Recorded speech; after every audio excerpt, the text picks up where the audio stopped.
반갑습니다. 오늘은 아파트 건설사별로 아주 짧고 간결하게 조금 정리를 해볼게요. 여기에 대해서 좀 헷갈리시는 분들이 있어가지고, 특히 이제 현대 이 건설사들의 역사는 어떻게 되고 어떤 걸로 해가지고 급부상을 하고, 왜 삼성은 삼성물산이냐 삼성건설이 아니냐 이런 잡다한 것들은 싹 밀어치우고, 그냥 오늘은 짧고 간결하게 그냥 이 메이저 업체들에 대해서만 조금 말씀을 드릴게요. 근데 너무 두서없이 설명을 드리면 안 되니까 1위부터 10위까지 그 순서대로 좀 설명을 드릴게요. 자, 참고로 이 순위는 시공 능력 평가액을 기준으로 한 거고, 빠르게 설명드릴게요. 자, 먼저 1위 같은 경우에는 삼성물산에서 지은 레미안입니다. 이 레미안 같은 경우에 이제 가장 특이한 점은 이 레미안이 영어로 이루어지지 않고 한자로 이루어졌다는 점이죠. 이걸 저도 예전에 이제 레미안을 살면서 레미안 페스티벌이라는 곳을 가가지고 그때 알게 된 거예요. 물론 되게 옛날 일이긴 한데 아무튼 좀 충격이었습니다. 레미안은 영어가 아니고 한자라는 거고, 또 레미안만의 조금 특이한 점은 레미안 퍼스티지, 레미안 블레스티지 등 이제 그 레미안 뒤에다가 특별한 이름을 붙입니다. 그래서 무슨 반포자이 이런 식으로 불리는 게 아니라 레미안 블레스티지 이런 식으로 자기만 특별한 이름으로 불립니다. 그리고 여기에 좀 단점은 거기에 사는 사람들 아니면 사실 엄청 헷갈려요. 자, 그리고 두 번째는 현대건설입니다. 현대 같은 경우에는 현대건설이 있고 현대엔지니어링이 있고 현대산업개발이 있는데 이걸 묶어가지고 한꺼번에 좀 설명을 드릴게요. 일단 현대건설 같은 경우에는 힐스테이트를 씁니다. 그리고 이 힐스테이트란 이름을 똑같이 현대엔지니어링에서도 써요. 현대엔지니어링 측에서 현대건설에다가 돈 일정량을 주고선 쓰고 있습니다. 참고로 현대건설 같은 경우에는 이 힐스테이트란 이름을 쓰기 전에 현대홈타운이라는 걸 썼고, 현대엔지니어링 같은 경우에는 엠코타운이라는 걸 썼습니다. 그리고 현대건설에서는 이 프리미엄급 아파트라고 해가지고 더 좋은 지역에는 더 좋은 이름을 준다라는 의미로 새롭게 이름을 지었습니다. DH라는 이름인데, 현재 제가 알고 있기로는 이 DH의 이름을 쓰고 있는 곳은 세 군데로 알고 있어요. 가장 처음에 썼던 게 개포 3단지에 DH를 썼고, 두 번째가 이제 반포동에다가 썼고, 그리고 세 번째가 DH 자이에다가 썼습니다. 공무원 아파트를 재건축한, 그때 로또 아파트라고 엄청나게 열풍을 일으켰던 그 DH 자이까지 해가지고 총 세 군데가 DH라는 걸 쓰고 있고요. 그리고 이 세 가지 왜 더 있는지는 솔직히 잘 모르겠는데, 제가 이제 모르고 있는 게 있을 수 있으니까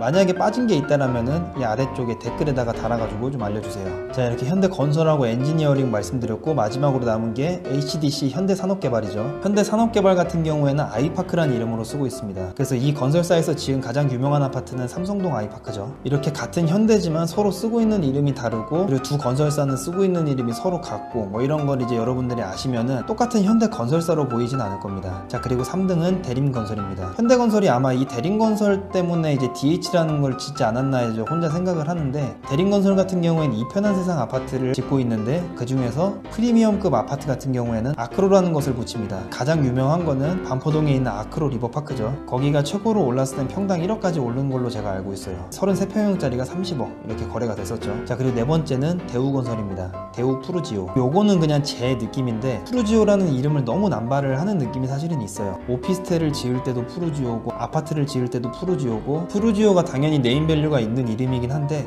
너무나도 많이 남발이 되니까 조금 그 유니크함이 없어진 느낌은 듭니다. 그래서 현대건설이 DH까지 만든 마당에 아마 푸르지오도 고급 아파트에는 뭔가를 또 붙이지 않을까 이렇게 생각이 되고요. 물론 이제 푸르지오 시티나 푸르지오 서밋 이런 식으로 해가지고 뒤에다가 조그마한 글씨를 붙이긴 붙이는데, 차이가 이제 너무 미미하다 보니까 그거에 대한 인식 자체가 좀 낮습니다. 그래서 사람들이 생각을 할 때 이 서밋이 붙었구나, 시티가 붙었구나, 요건 왜 시티가 붙었나 이런 거에 대해서 그냥 자세하게 안 보고 그냥 똑같은 푸르지오로 보는 경향이 조금 있어가지고, 고급 아파트에는 푸르지오 서밋보다는 새로운 걸로 뭔가 붙이는 게 더 낫지 않나 이런 생각을 개인적으로 합니다. 그리고 5등으로는 GS건설입니다. 자이를 만들었죠. 옛날에 이영애 씨가 광고를 했는데, 우리 머릿속에 인식으로 들었을 때 푸르지오나 이편한 세상보다는 자이라고 했을 때 조금 더 고급스러운 느낌을 받습니다. 아크로라는 이름을 쓴 그 대림하고의 느낌이 비슷하죠. 아크로, 자이. 그리고 DH 자이 같은 경우에도 이 DH란 이름하고 이 자이란 이름하고 어느 정도 고급화된 그런 분위기를 풍기는 이름이죠. 자, 그리고 6위는 현대 엔지니어링입니다. 요건 제가 아까 설명드렸죠. 바로 7위로 넘어갈게요. 7위는 포스코 건설입니다. 포스코 하면은 더샵이죠. 그리고 8위입니다.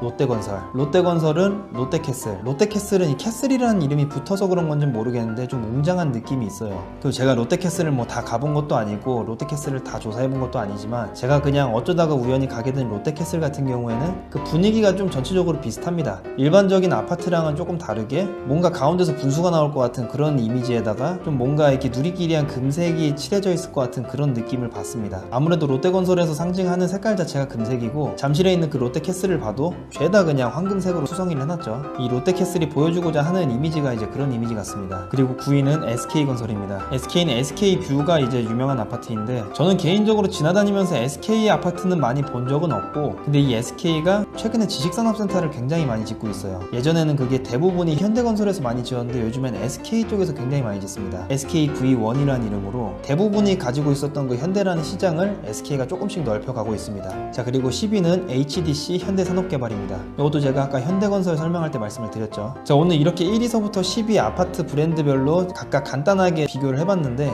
가장 헷갈리시는 부분이 당연히 현대였을 거고, 이 현대가 어느 정도 명쾌히 해결이 됐을 거라고 생각을 합니다. 그리고 요즘 급부상 중인 호반 서밋플레이스, 그리고 이제 논현동하고 청담동, 그리고 정자동에 이렇게 지어지면서 뭔가 고급 이미지로 점점 밀고 있는 그 파라곤도 이 10위권 안에는 포함이 안 되죠. 자, 오늘 이렇게 간단하게 아파트 브랜드별로 알아봤는데, 오늘을 통해 가지고 정확하게 머릿속에 인식이 돼 가지고 앞으로는 어떤 아파트를 보시던지 간에 구분을 딱딱 하셔가지고 아는 사람들한테 이렇게 자랑하세요. 오늘의 영상이 도움이 되셨다면 구독과 좋아요 그리고 알람 설정을 꼭 눌러주세요. 감사합니다.